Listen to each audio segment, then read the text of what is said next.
बिस्मिल्लाहिर्रहमानिर्रहीम। अस्सलाम वालेकुम स्टूडेंट्स, मैं आप लोगों का biology instructor Shahbaz Hasan biology class 9 की न्यू बुक के 3rd चैप्टर के 6 लेक्चर के साथ आपके सामने हाजिर हूँ। स्टूडेंट, लास्ट के लेक्चर्स में हमने डिस्कस किया था स्ट्रक्चर्स ऑफ सेल्स में से चंद एक स्ट्रक्चर्स को, चंद एक ऑर्गेनेलीज को। आज के लेक्चर में भी हम उन्हीं में से चंद एक को डिस्कस करेंगे। सबसे पहले हमारे पास वैक्यूल है, उसके बाद हमारे पास सेंट्रियोल्स है। ठीक है, तो वैक्यूल क्या होता है कि these are single membrane bound sacs filled with fluid। ठीक है, ये सिंगल मेम्ब्रेन बाउंड सैक्स होते हैं जिनके अंदर फ्लूइड पाया जाता है। ये एनिमल सेल में भी पाए जाते हैं, ये प्लांट सेल में भी पाए जाते हैं। ठीक है, तो हम इनको मेजरली जो डिस्कस करेंगे वो एनिमल सेल और प्लांट सेल के हवाले से करेंगे कि एनिमल सेल में इन एनिमल सेल्स इनमें बहुत सारे छोटे छोटे टेम्परेरी वैक्यूल्स पाए जाते हैं। ठीक है, कि many small temporary vacuoles, temporary, ठीक है, वैक्यूल्स पाए जाते हैं। ये वैक्यूल्स इनमें होता क्या है, ये कंटेन करते हैं वाटर एंड फूड। समझ आ रही है कि सब्सटेंसेस। आपसे पूछा जा सकता है कि वैक्यूल में होता क्या है, तो ये कंटेन करते हैं वाटर एंड फूड, क्योंकि ऊपर हमने कहा कि ये सिंगल मेम्ब्रेन बाउंड सैक्स होते हैं जो कि फ्लूइड के साथ फिल्ड हुए होते हैं। ठीक है, इसके बाद कुछ ऑर्गेनिजम्स हैं जो कि जबकि हम एनिमल्स की बात कर रहे हैं, चंद एक जो हमारे पास ऑर्गेनिज्म है जिनमें हमारे पास क्या है, फ्रेश वाटर ऑर्गेनिजम्स। उनमें हमारे पास दो ऑर्गेनिज्म है, एक हमारे पास है अमीबा और दूसरा हमारे पास है स्पॉन्जेस। अमीबा एंड स्पॉन्जेस, इनमें क्या होता है जी, इनमें जो वैक्यूल होता है वो होता है कंट्रैक्टाइल वैक्यूल, कंटेन करते हैं कॉन्ट्रैक्टाइल वैक्यूल, मतलब इनका जो वैक्यूल होता है वो मूवेबल होता है। ठीक है, और इसका काम क्या होता है कि ये कलेक्ट करता है वाटर को, which collect and pump out extra water and waste. ये करता क्या है जी, which collect and pump out, कि वो बाहर फेंक देता है एक्स्ट्रा वाटर एंड वेस्ट। ठीक है, ये हमने कुछ ऑर्गेनिजम्स की बात की।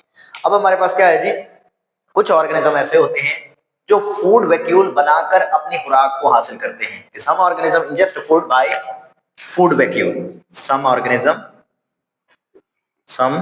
ऑर्गेनिजम्स इंजेस्ट फूड, वो इंजेस्ट करते हैं फूड को by forming food vacuole.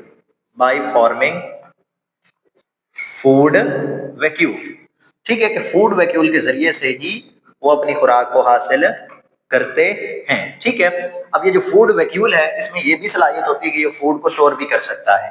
It can store food. ठीक है, ये हो गई एनिमल सेल की बात। एनिमल सेल में एक तो जो फूड वैक्यूल होता है या प्लांट जो उसका वैक्यूल होता है वो साइज में छोटा होता है और साइड पे मौजूद होता है, लेकिन जो प्लांट सेल होता है उसका जो वैक्यूल होता है वो साइज में बड़ा होता है। ठीक है, सिंगल वैक्यूल होता है, साइज में बड़ा होता है और सेंटर के अंदर पाया जाता है। ये शक्ल में भी दिखाया कि ये एनिमल सेल है, इसमें देखिए ये वैक्यूल है कि छोटे साइज में है और साइड पर मौजूद है, सेंटर में न्यूक्लियस है। ठीक है, ये प्लांट सेल है तो इसका ये सारे का सारा आपके पास वैक्यूल है। ये यहाँ पे साइड पे, यहाँ पर इसका न्यूक्लियस मौजूद है, इसके साइज के बड़ा होने की वजह से उसको धकेलता है और ये साइड पर हो जाता है। ठीक है, तो अब हम डिस्कस कर लेते हैं प्लांट सेल्स में कि प्लांट सेल में किस तरह का वैक्यूल होता है। ठीक है, प्लांट सेल्स, अभी हमने बात की कि प्लांट सेल में क्या होता है, सिंगल होता है, लार्ज होता है, सेंट्रल वैक्यूल होता है, single, large and central vacuole.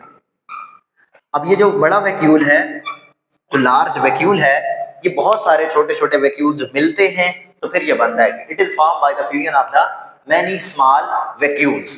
अब ये जो प्लांट वैक्यूल की मेम्ब्रेन होती है, ये बाहर वाली, इसको क्या बोलते हैं, टोनोप्लास्ट। ठीक है, the membrane of plant vacuole, कि प्लांट वैक्यूल की जो मेम्ब्रेन होती है उसको क्या बोलते हैं जी, tonoplast. Plant vacuole is called tonoplast. ये आपसे पूछा जा सकता है कि टोनोप्लास्ट क्या होती है, तो आप कहेंगे जो मेम्ब्रेन होती है प्लांट वैक्यूल की उसको हम बोलते हैं टोनोप्लास्ट। इसके अंदर का जो फ्लूइडी मटेरियल होता है उसको बोलते हैं SAP inside the plant vacuole, SAP inside the plant vacuole के अंदर पाया जाने वाला जो सैप है उसको क्या बोलते हैं जी? Cell SAP. क्या बोलते हैं जी? Cell SAP. अब ये सेल सैप क्या होता है कि it is a watery solution of salts. क्या होता है जी? Watery solution of salts. ठीक है, ये सॉल्ट्स का वाटरी सोल्यूशन होता है। ठीक है, अब हमने कहा कि इसका जो साइज होता है प्लांट वैक्यूल का वो बड़ा होता है, इस वजह से ये न्यूक्लियस को साइड पे पुश कर देता है। Due to this large vacuole nucleus is pushed to a side. इसके लार्ज साइज होने की वजह से due to this large vacuole, due to this large plant vacuole, ये प्लांट का जो वैक्यूल है ये बहुत बड़ा होता है, जिसकी वजह से क्या होता है कि nucleus is pushed to a side, कि उसको आप साइड में पुश कर देते हैं। अब यही जब पुश करते हैं तो मतलब पुश का मतलब होता है कि फोर्स लगी है और किसी खास एरिया पे लगे तो हम कहते हैं प्रेशर। ठीक है, कि this pressure of the vacuole, ठीक है, कि this exerts pressure on off exerted by the vacuole, कि वो प्रेशर जो वैक्यूल एक्सर्ट करता है किसके ऊपर? On the cytoplasm and the cell membrane is called, ठीक है, आप लिख लें इसको, कि दिस प्रेशर,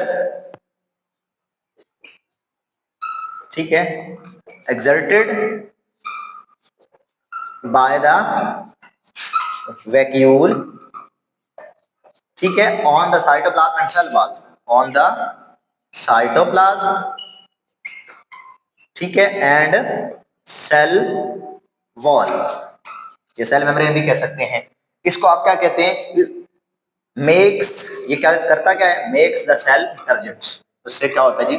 सेल्स क्या हो जाते हैं? टर्जिड हो जाते हैं, सख्त हो जाते हैं। अब जो प्रेशर ये लगा रहा है बाहर साइटोप्लाज्म के ऊपर या सेल मेम्ब्रेन के ऊपर या सेल वॉल के ऊपर, उसकी वजह से सेल टर्जिड हो रहे हैं, तो इस वजह से इस प्रेशर को बोलते हैं turgor pressure. This pressure is called the turgor pressure. This pressure, ठीक है, इज कॉल्ड टर्गर प्रेशर। इसको क्या बोलते हैं जी? Turgor pressure. और प्रोसेस को क्या बोलते हैं? टर्गर। ठीक है, प्रोसेस इज कॉल्ड टर्गर। ठीक है, और जो टर्गर प्रेशर होता है वो सेल की शेप को मेंटेन करने में मदद करता है। ठीक है, कि वो प्रेशर जो लार्ज प्लांट का जो वैक्यूल है वो लगाता है साइड वाले साइटोप्लाज्म के ऊपर, ठीक है, या सेल मेम्ब्रेन के ऊपर, सेल वॉल के ऊपर, जिसकी वजह से सेल्स टर्जिड हो जाते हैं, वो प्रेशर टर्गर प्रेशर कहलाता है, वो अमल टर्गर कहलाता है। ठीक है, और ये टर्गर प्रेशर जो है ये सेल को उसकी स्टेबिलिटी या उसकी शेप को मेंटेन करने में हेल्प करता है। तो ये हमारे पास था वैक्यूल, जिसको हमने स्टडी किया एनिमल सेल में भी और प्लांट सेल में भी। ठीक है, इसके बाद हमारे पास है जी सेंट्रियोल्स। सेंट्रियोल्स क्या होते हैं? ये बैरल शेप्ड ऑर्गेनेलीज होते हैं, found in animals and most प्रोटिस्ट्स। ये क्या होते हैं जी? कि दीज आर, सेंट्रियोल्स क्या होते हैं? These are barrel shaped organelles. ठीक है, बैरल शेप्ड ऑर्गेनेलीज सामने आपको नजर आ रहे हैं, बैरल शेप्ड ऑर्गेनेलीज। और ये पाए कहां पर जाते हैं? फाउंड इन एनिमल्स, एनिमल्स में पाए जाते हैं। ठीक है, and most of the protist, most of the protist animals में पाए जाते हैं, एनिमल सेल्स में और प्रोटिस्ट में। ये नहीं पाए जाते किन में? एब्सेंट होते हैं in prokaryotes, in prokaryotes, higher plants and fungi. Prokaryotes में भी नहीं होते, हायर प्लांट्स में भी नहीं होते, ठीक है, और फंजाई में भी नहीं होते। ठीक है, और ये एग्जिस्ट हमेशा करते हैं पेयर में। There is a pair of centriole and the pair में दोनों जो आ रहे होते हैं वो एक दूसरे के राइट एंगल होते हैं, कि पेयर में एग्जिस्ट करते हैं। ठीक है, और दोनों which are right angle to each other, which are right angle to each other, दोनों एक दूसरे के राइट एंगल पर मौजूद होते हैं। ठीक है, अब हमने कहा कि ये एनिमल सेल्स में पाए जाते हैं, तो हम बात कर लेते हैं कि in animal cells, animal cells, ठीक है, there is a pair of centriole. और एनिमल सेल में जो पेयर ऑफ सेंट्रियोल होता है उसको क्या बोलते हैं जी? पेयर ऑफ सेंट्रियोल को सेंट्रोसोम बोलते हैं। Pair of centrioles, animal cell में जो पेयर ऑफ सेंट्रियोल है वो क्या कहलाता है जी? सेंट्रोसोम। और ये कहां पर मौजूद होते हैं? इट इज प्रेजेंट या it is located near the nuclear envelope. Nuclear envelope के एनिमल सेल में इसका जो पेयर होता है उसको हम बोलते हैं सेंट्रोसोम। और ये जो पेयर होता है ये कहां पर मौजूद होता है? न्यूक्लियर इनवेलप के करीब मौजूद होता है। ठीक है, it is located near the nuclear envelope. Nucleus के गिर्द जो मेम्ब्रेन होती है उसके साथ ही वहां पर सेंट्रियोल का पेयर मौजूद होता है। ठीक है, अब हमने कहा कि हर जो सेंट्रियोल होता है, ठीक है, मतलब एक तो ये पाए पेयर में जाते हैं, अब हर पेयर में पाया जाने वाला मतलब दो हैं, तो हर सेंट्रियोल जो है वो मेड अप ऑफ होता है 9 triplets of microtubules. Each centriole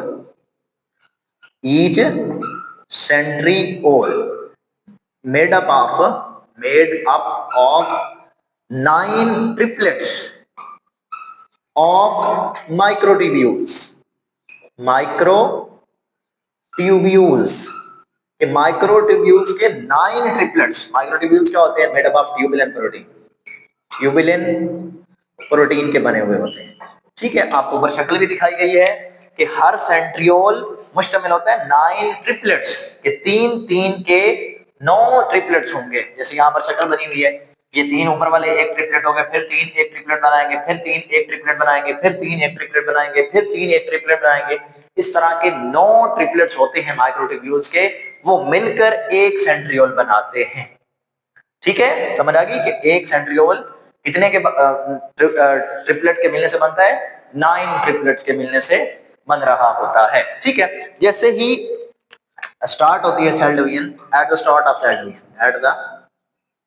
of cell division, कि सेल की जैसे ही डिवीजन स्टार्ट होती है तो हमारे पास जो हमने कहा था कि पेयर ऑफ सेंट्रियोल मौजूद होता है वो डुप्लीकेट कर जाता है। सेंट्रियोल्स क्या करते हैं जी?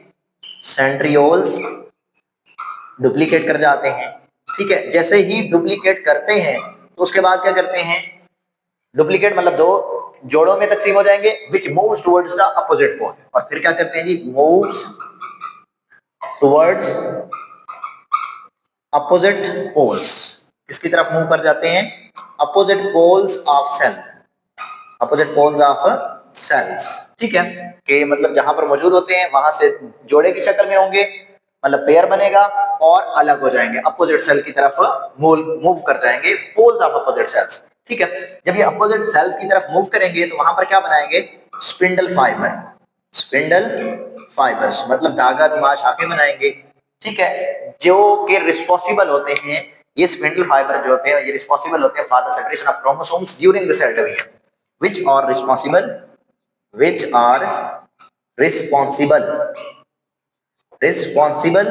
for the separation of chromosomes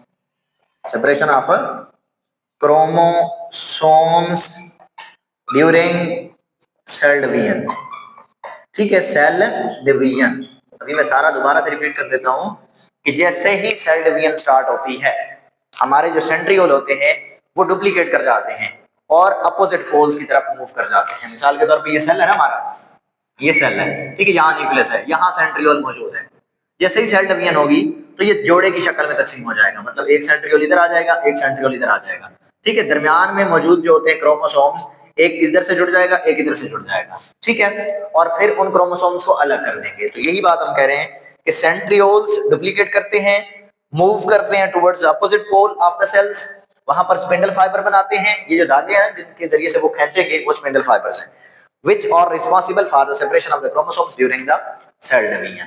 ठीक है, अब ऐसे centrioles, in the centrioles which contain, मतलब हमारे पास ऐसे सेल्स जो कि सेंट्रियोल को कंटेन करते हैं, जिनका जो सेंट्रियोल है वो नियर सेल मेम्ब्रेन मौजूद होता है, कि दो sales which contains cilia and flagella। चलें इस तरह कर लें कि those cells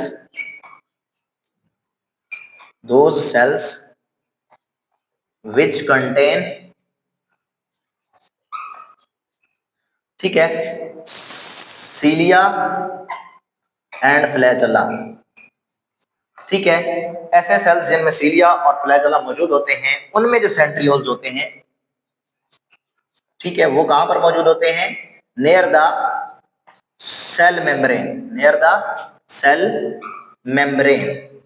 ठीक है, अब ऐसे सेंट्रियोल्स या ऐसे सेल्स जिनमें सिलिया और फ्लैजेला मौजूद होते हैं, उनमें जो सेंट्रियोल्स होते हैं वो सेल मेम्ब्रेन के करीब मौजूद होते हैं। ऐसे सेंट्रियोल्स को हम बोलते हैं बेसल बॉडीज। ठीक है, मतलब ऐसे सेल्स जिनमें सिलिया भी हो, फ्लैजेला भी हो और सेंट्रियोल्स सेल मेम्ब्रेन के करीब पाए जाएं, उनको बोलते हैं बेसल बॉडीज। और वही बेसल बॉडीज रिस्पॉन्सिबल होते हैं किनके? सिलिया और फ्लैजेला की फॉर्मेशन के लिए। ठीक है, बेसल बॉडीज आर रिस्पॉन्सिबल। आपसे पूछा जा सकता है कि सिलिया और फ्लैजेला जो है कहां से निकलते हैं, तो वो आप कहेंगे कि बेसल बॉडीज से निकलते हैं। ठीक है, कि बेसल बॉडीज रिस्पॉन्सिबल होते हैं किसके लिए? For cilia and flagella formation, cilia and flagella formation. ठीक है, ये हमारे पास था सेंट्रियोल्स जिसमें हमने डिस्कस किया। बैरल शेप्ड होते हैं। ठीक है, सिंगल मेम्ब्रेन बाउंड होते हैं, एनिमल में पाए जाते हैं, प्रोटिस्ट में पाए जाते हैं, प्रोकैरियोट्स में नहीं होते, हायर प्लांट्स में नहीं होते।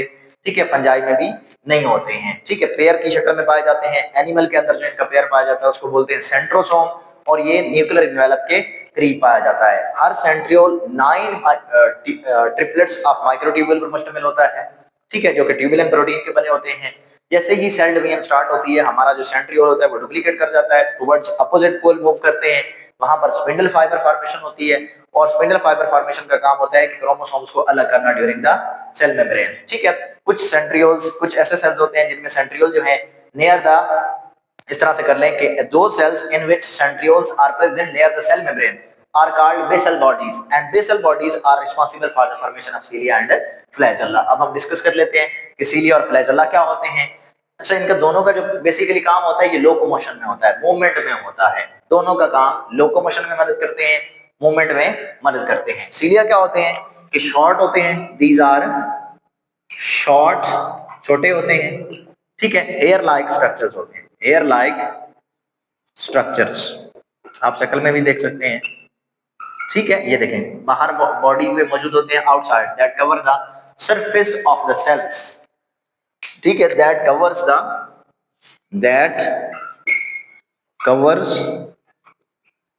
The surface of the cells. ठीक है, जो कि सरफेस के बाहर मौजूद होते हैं, एक्सटर्नल सेल स्ट्रक्चर्स होते हैं। इस तरह से भी आप कह सकते हैं कि both these are external cell structures that help in locomotion. ठीक है, और ये शॉर्ट होते हैं, यहाँ पर आप देख सकते हैं छोटे छोटे बाहर से, और ये पूरी बॉडी के ऊपर मौजूद होते हैं। इस वजह से हम कह रहे हैं these are short hair like structures, बालों की तरह के स्ट्रक्चर्स होते हैं, that covers the surface of the cell, जो कि पूरी सरफेस ऑफ सेल पर मौजूद होते हैं। ठीक है, ये यूकैरियोटिक सेल में मौजूद होते हैं, यूकैरियोटिक सेल्स में मौजूद होते हैं। ये भी मूवमेंट में हेल्प करते हैं, मूवमेंट में हेल्प करते हैं, जिसको आप कह सकते हैं लोकोमोशन में हेल्प कर रहे होते हैं। और ये बनते कहां से हैं? बेसल बॉडी से बनते हैं दोनों। ठीक है, ये क्या होते हैं जी? ये हमारे पास लॉन्ग होते हैं, दीज आर लॉन्ग। ठीक है, but less in number. Long होते हैं, थ्रेड लाइक स्ट्रक्चर्स होते हैं, थ्रेड लाइक स्ट्रक्चर्स। ठीक है, and they are present only at one side of the cell, and they are present at only one side of the cell, one side of the cell। आप ऊपर structure में भी देख सकते हैं, ये सेल की एक साइड पर मौजूद है। ठीक है, ये लॉन्ग होते हैं बट लेस इन नंबर होते हैं, ये शॉर्ट होते हैं बट मैनी इन नंबर होते हैं। शॉर्ट होते हैं लेकिन मैनी होते हैं, बहुत ज्यादा होते हैं। ठीक है, ये लॉन्ग होते हैं बट लेस होते हैं।